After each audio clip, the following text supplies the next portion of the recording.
Nesta aula de hoje, nós vamos trabalhar um pouco sobre um texto da Berta Becker, que fala sobre como o Brasil tem se portado em termos de potência regional na economia mundo. Tá? Bom, o primeiro slide, né, vai falar um pouco do contexto em que a autora coloca o Brasil na década de 70. Bom, é um contexto da Guerra Fria, né, na qual você tem dois grandes blocos dominando o mundo, né, dois blocos hegemônicos, por um lado Estados Unidos defendendo o capitalismo e por outro a União Soviética defendendo o socialismo. Esses dois grupos, né, dois blocos, estavam amparados em amplo desenvolvimento bélico, né, com grande potencial armamentista, inclusive nuclear, e, portanto, esses países acabavam não confrontando-se diretamente, né, através de uma guerra direta entre os dois blocos, mas através de guerras indiretas, patrocinando outros países, né, do mundo, como Coreia do Norte e Coreia do Sul, né, na qual esses países vendiam armamentos ou davam, né, financiavam esses armamentos para que esses países de menor importância dentro do contexto mundial, né, na época, pudessem guerrear entre eles. Então, por isso que foi chamado Guerra Fria, não havia um combate direto. Né? Bom, e como é que o Estado se portava a partir desse momento? Né? Ele começou a abrir, né, suas economias e diminuir sua influência econômica. Antes desse período existia forte intervenção estatal, né? Então todas as empresas de planejamento, as empresas de construção, grande parte da, da produção econômica dos países, né, no caso do Brasil, era estatal. Então o Estado começa a diminuir, né, ele fica resumido a políticas de reestruturação da economia. Ele começa a diminuir a sua intervenção direta na economia, né, como empresa. Né? E essa economia ela passa a ser voltada, né, a economia da década de 70 passa a ser voltada à guerra, né, e à garantia da soberania nacional. É interessante que dentro dessa década de 70 ainda, vários projetos, né, foram criados, na verdade, buscando a obter essa soberania. Né? Grande parte da Amazônia cresceu dentro nesse sentido. Então, por exemplo, dentro da geopolítica da Amazônia, os militares diziam a frase conhecida, integrar para não entregar, né? Então essa integração ela foi feita às custas, né, de desenvolvimento de rodovia, investimento em infraestrutura portuária, em produção energética, né? E esses investimentos eles tiveram um grande custo para o país, né, em termos financeiros. Né? Bom, outra questão antes disso, né, outra questão importante é que na década de 70 também se desenvolve grande parte da tecnologia, né, que vai amparar aí os estados na manutenção da sua soberania e hegemonia política. Os novos paradigmas da produção, né? Essa modernização tecnológica e produtiva, né? É uma tecnologia que requer menos mão de obra e, por sua vez, vai gerar uma grande quantidade de desemprego, né? A exigência de qualificação, a possibilidade de mobilidade, ou seja, a necessidade de se criar uma infraestrutura de mobilidade que amplie a velocidade de deslocamento, tanto nas redes fixas, rodovias, como nas redes virtuais, como as telecomunicações, né, fibra ótica e tudo mais, e isso tudo gera uma transformação na percepção espacial, né? Então agora medida pelo tempo de deslocamento.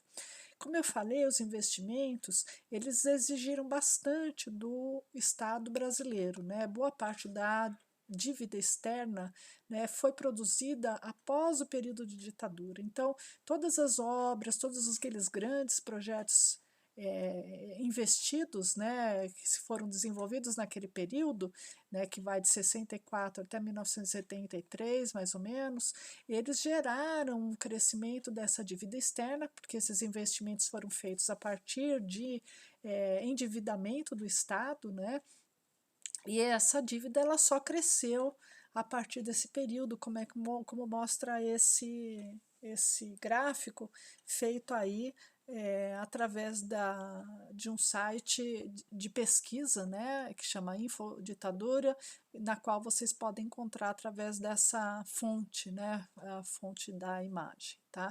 Nessa fonte também você encontra o mesmo gráfico para o período para o PIB, né, e para o total de investimentos também no mesmo período.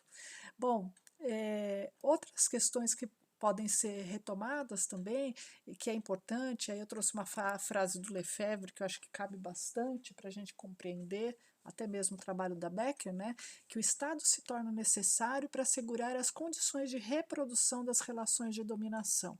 Então, através do Estado, através dessa infraestrutura, através das condições que o Estado dava às corporações, às grandes empresas, é que se vai realizar, então, o lucro, né, o crescimento da produção e também as relações de dominação do ponto de vista tanto das questões trabalhistas como das relações de dominação de um Estado por outro, né?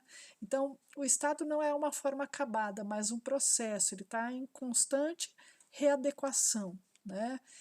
E também essas novas territorialidades formadas, né? Essas territorialidades nascem, né, a partir dessas novas formas de se projetar o Estado, né? Então, existe uma mudança no padrão de acumulação, né, entre o período do Taylorismo, Fordismo, para o Toyotismo, né? Na nova produção toyotista, a gente vê o que? Uma descentralização, né, relativa do poder, né? Esse poder ele passa a ser econômico e também político, e você tem então como características, né, que eu faço aí uma questão, as características que estariam embasando o Estado são, na verdade, esses investimentos, a capacidade de investimentos em infraestrutura necessária à reprodução do capital, né? E essas novas formas produtivas vão transformar novamente o valor das áreas, né? O tempo e o espaço devem ser considerados nessa análise, como eu falei, né, antes. O tempo passa a ter uma valoração diferenciada, né? Na visão de Virílio, por exemplo, você se remete, por exemplo, à questão do deslocamento, mas contando, por exemplo, com o tempo que você leva de deslocar de uma área para outra, não em relação a total de quilômetros, por exemplo, que você usa, né, que você acaba percorrendo. Bom, o Estado ele passa a assegurar, né, as condições de reprodução das relações de dominação, como eu falei, e para isso usa o planejamento para produzir o espaço estatal, né? O que acontece? Você tem a regulação por meio do Estado, né? Então a regulação inclusive das questões de trabalho, o ordenamento territorial, onde serão investidas essas infraestruturas, né? E a racionalidade do espaço, o uso das novas tecnologias, né? Quem vai usar, de que forma vai ser usado. Por exemplo, você tem aí crescimento, o investimento do CIVAM, né? Projeto de verificação de observação da Amazônia, né? Então, o que tem? O CIVAM ele foi criado para a finalidade de controle territorial, né?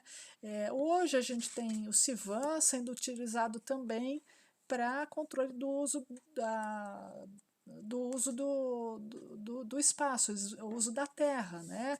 Então, para controle de desmatamento e tudo mais. Mas quando foi criado, ele foi criado com uma outra finalidade. Depende do Estado, né? Depende das políticas que são adotadas em determinados períodos, você vai ter uma racionalidade espacial e do uso dessas novas tecnologias de forma diferenciada, né? Bom, o espaço global, ele acaba se tornando, dentro do que a Berta Becker coloca, como tanto homogêneo como fragmentado. Ele se torna homogêneo porque ele tem uma mesma forma, né, de se reproduzir, né? O capital tem uma mesma forma de se reproduzir no espaço, né, que acaba tendo um modelo que é verificado tanto no Brasil, como na China, como em outros países, né? Ou seja, as empresas elas recebem o subsídio do Estado e, através desses subsídios, elas vão gerar mais lucro, né? Obtendo aí a mais-valia através da exploração da mão de obra, usando as novas tecnologias, enfim. Só que ele é fragmentado porque nem todos os territórios, né, nem todas as populações, elas recebem essas novas tecnologias e essas empresas de forma homogênea, né? Elas não recebem, não tem respostas únicas, uma resposta única. Então você vai ter lugares em que o Estado pode ter uma condição melhor, por exemplo, de controle, né, de regulação das atividades, por exemplo, trabalhistas, e criar condições da população poder ter uma qualidade de vida, né, de trabalho melhor. Em outros, o Estado está mais afinado com a política de exploração mesmo, do trabalho, e afinado com as empresas, com as políticas econômicas, e aí quem vai sofrer mais as consequências são a população que está dentro dessa área, que acaba se submetendo às condições precárias de trabalho. Outra questão também é que o espaço, não existe o investimento de forma homogênea em todo o espaço, né? Ou seja, esse espaço vai receber investimentos, mas de forma fragmentada. Então, onde há grandes tecnologias investidas, né, onde há maior uso dessas tecnologias, maior qualificação das pessoas para usar essas novas tecnologias, você tem maior geração de riqueza. E onde não há, você tem, por sua vez, problemas, né, econômicos e sociais. Bom, essa é uma parte do texto que a gente analisou, né, e que eu estou transformando então nessa pequena videoaula. Na próxima aula a gente vai fazer a continuação desse capítulo, tá bom? Então, por hoje é isso, e eu aguardo as novas discussões que vão ser feitas na próxima aula.